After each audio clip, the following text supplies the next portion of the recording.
Hello magicians, कैसे हो आप सब। होप आप सब बहुत बहुत अच्छे हो। मैं आप सब लोगों को मैजिशियंस इसलिए बुलाती हूँ because you are the magician of your life and you have a lot of magical powers within you. आपके अंदर बहुत सारी जादुई शक्ति, मैजिकल पावर्स है।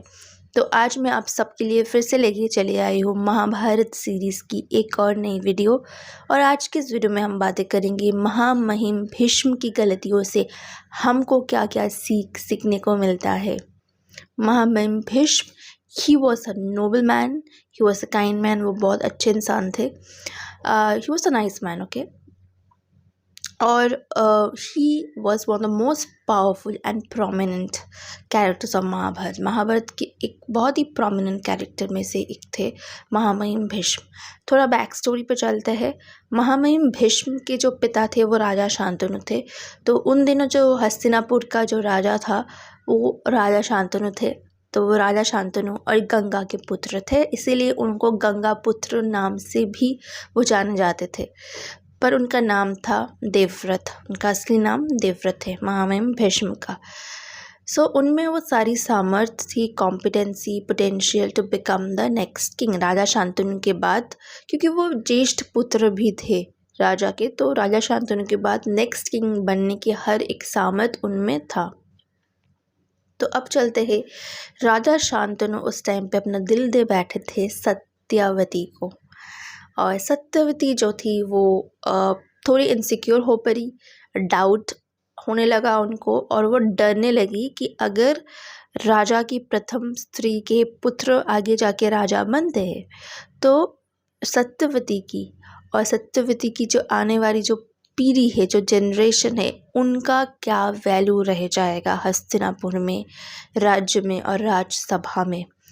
तो वो इनसिक्योर होने लगी, डाउट आने लगा, फियर आने लगा कि what will happen next to them. तो जिसकी वजह से उन्होंने राजा से बात किया और राजा से उन्होंने अपना दूरियां बनाने लगी, विच इज़ आज के डेट पे जो हम ब्रेकअप कहते हैं, काइंड ऑफ दैट। और राजा शांतनु को दर्द हुआ, पीड़ा पहुंचा और वो पीड़ा में चले गए। अपने पिता को पीड़ा में देखकर देवव्रत जो थे महामहिम भीष्म, वो नहीं देख सकते थे अपने पिता को पीड़ा में। जैसे हर एक बच्चे अपने माँ बाप को दुख दर्द में नहीं देख सकते थे, तो इसीलिए वो सत्यवती के पास गए और उन्होंने प्रण लिया कि वो कभी राजा नहीं बनेंगी। सत्यवती के जो पुत्र होंगे वो जाके आगे जाके राजा बनेंगे, और तब तक वो राज सिंहासन का देखभाल करेंगे, राज कर्मचारी होके, और वो ज़िंदगी भर ब्रह्मचारी बन के रहेंगे, कभी शादी नहीं करेंगे। ये उन्होंने गंगा के तट पे खड़े होके सत्यवती के सामने उन्होंने ये वचन लिया, ये प्रण लिया।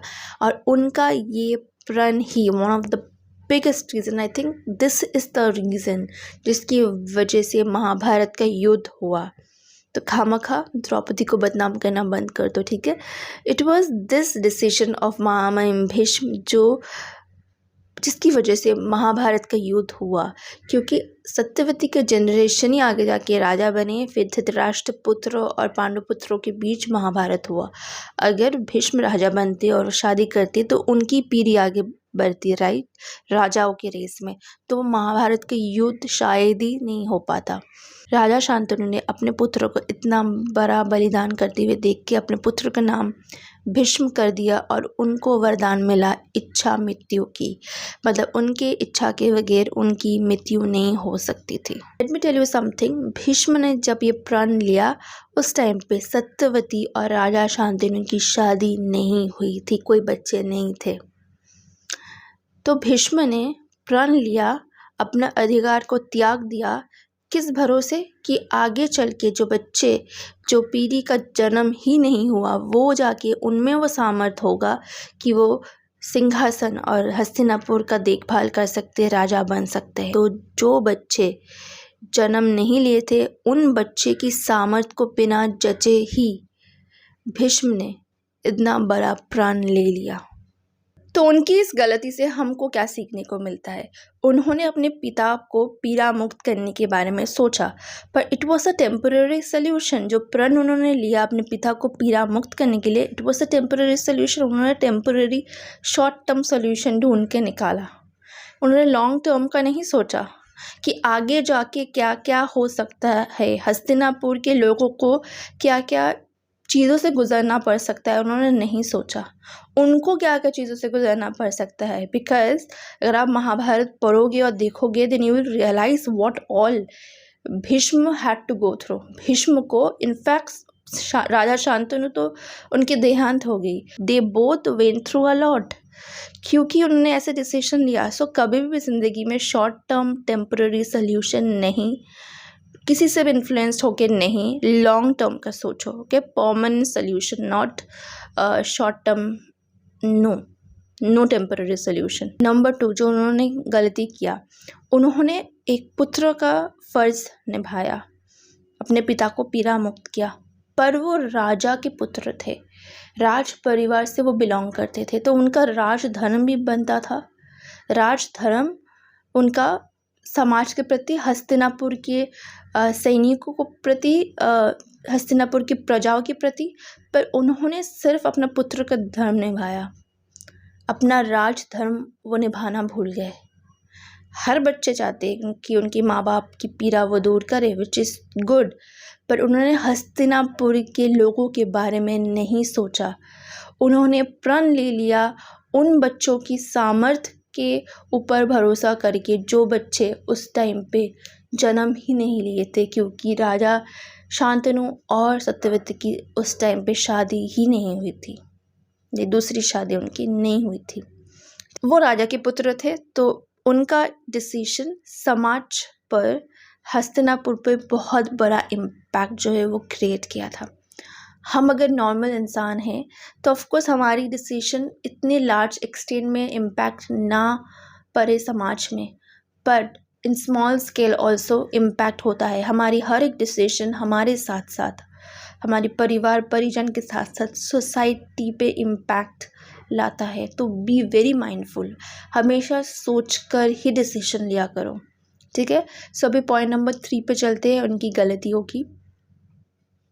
जब भी आपको कुछ अच्छा मिलता है परमात्मा की तरफ से, समाज की तरफ से, प्रकृति की तरफ से, उनको उनकी सामर्थ्य के बेसिस पे मिल रहा था, राइट। आपको भी अच्छा कुछ मिलता है तो आपकी सामर्थ्य की बेसिस पे, आपकी कॉम्पिटेंसी की बेसिस पे ही मिलता है कुछ अच्छा। तो उनको मिल रहा था राजा का खिताब, पर उन्होंने उसको त्याग दिया, उन्होंने अपना अधिकार का त्याग दिया। तो जब भी परमात्मा, प्रकृति या समाज, कोई भी आपको कुछ आपके कॉम्पिटेंस की बेसिस पे आपको कुछ मिलता है तो उसका कभी भी त्याग करना, अपना अधिकार का त्याग करना सही बात नहीं है, क्योंकि वही आगे जाके अधिकार का त्याग करना इस इक्विवेलेंट टू आगे जाके अंधकार को अपनी ज़िंदगी में इनवाइट करना।